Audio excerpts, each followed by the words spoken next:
the Honorable Thomas Tavares Finson, President of the Senate,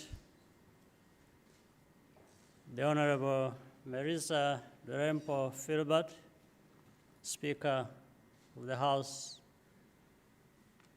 of Representatives, the Most Honorable Andrew Holness, Prime Minister, the Honorable Mark Golding, Leader of the Opposition, Honorable Senators and Members of Parliament, distinguished ladies and gentlemen. I feel great honor to be standing before you today to address a joint sitting of the Houses of Parliament of Jamaica. I thank the Parliament of Jamaica for this distinction.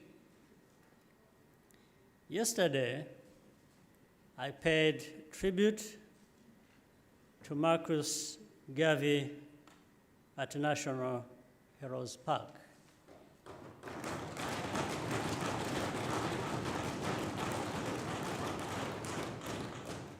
More than 100 years ago, he envisioned a united Africa for the Africans of the world. It is no accident that the idea of African unity arose from this very island.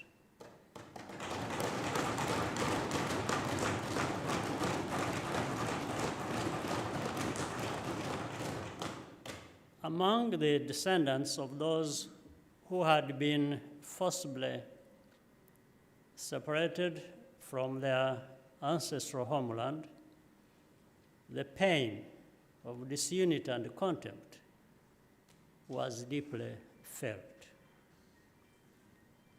The ideas championed by Garvey and many others on both sides of the Atlantic Ocean reverberated in Africa as well.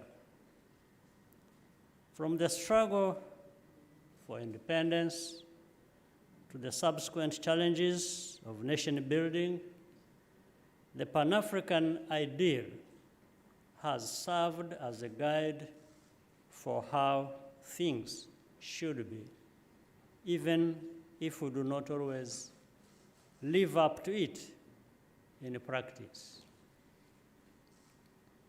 Celebrating what we share as Africans and the African diaspora helps us to confront the harsh realities of this world we live in. Even now, we are constantly reminded that we have to work together and support one another. Jamaica will celebrate its 60th anniversary of independence on August 6th this year. Rwanda will mark the same milestone just a month earlier on July the 1st.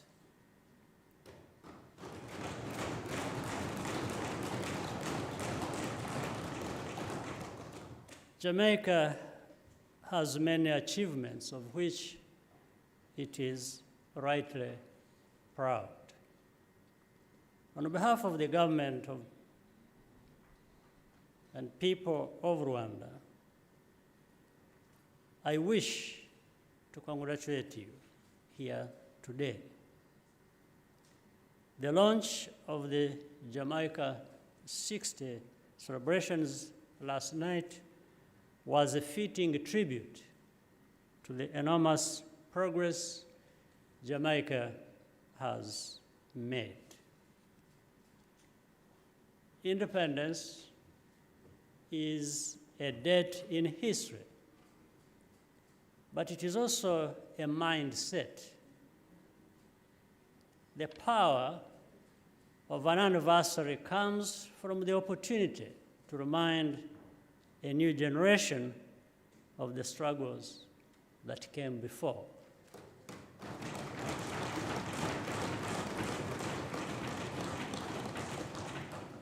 Even more important is upholding the spirit of self-reliance needed to sustain and deepen what has been accomplished in the time since. Whatever we have managed to do for ourselves as a people, we can always do more and better. This historical duty is part of what unites us as children of Africa. We are therefore very honored to be here with you at this very moment. I have a simple message to share today. We are not strangers to one another. In our diversity, we share common traits. Our peoples are resilient, creative, and, as our common history shows, also indestructible.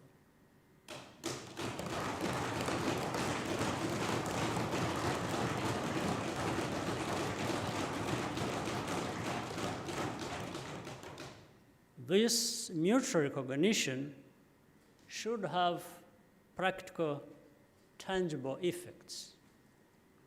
We belong to a number of important multilateral bodies, including the Commonwealth and the Organization of African, Caribbean, and Pacific States. As the newest member of the Commonwealth, Rwanda is proud to host the next Heads of Government meeting in Kigali in June this year.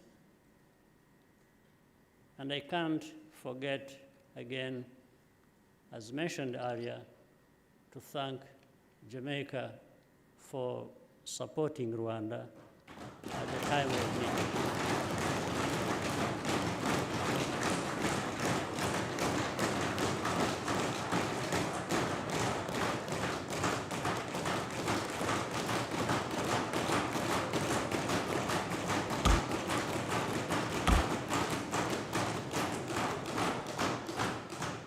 We hope to see strong representation from the Commonwealth, Caribbean.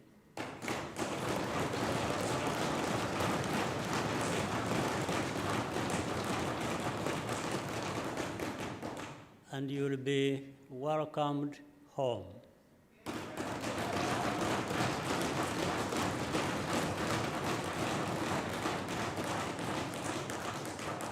Africa and the Caribbean should work together to advance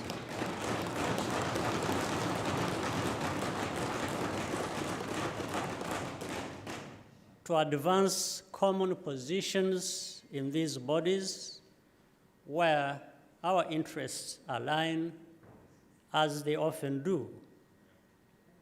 Climate change and global health are two urgent examples. But Africa and the Caribbean do not have to relate to each other only through intermediaries. Our diplomats tend to meet in New York, London, or Geneva. I have no problem with that, but we could do it otherwise, directly.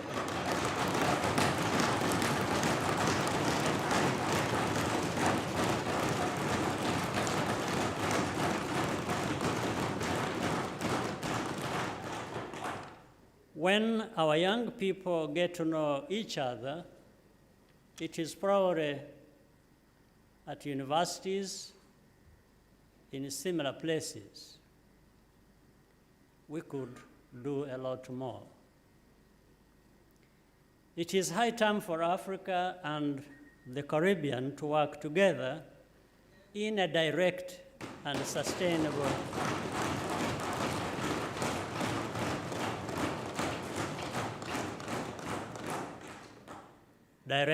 sustained manner, both through our representative regional organizations, CARICOM and the African Union, and bilaterally.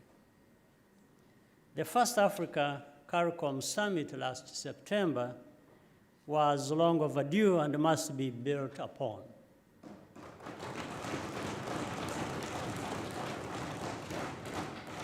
There should also be direct people-to-people exchanges.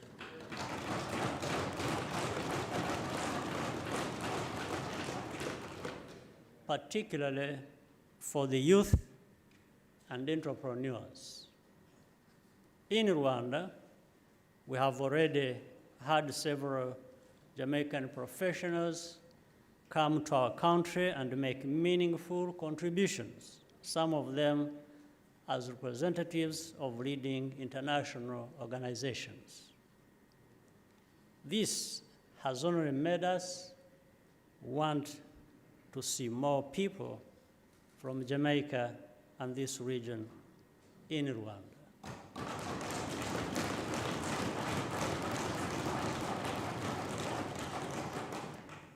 As Rwanda, we are also keen to cooperate with Jamaica much more closely and share experiences in trade and investment, as well as national unity and citizen development.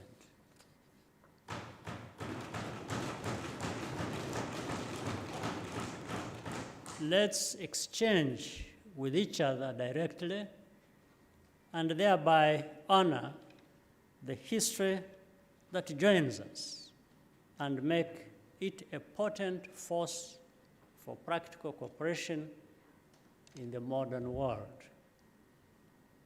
Honorable members, Madam Speaker, I close once again with thanks to you and to the government and the people of Jamaica for the privilege to visit your country and to be received with much warmth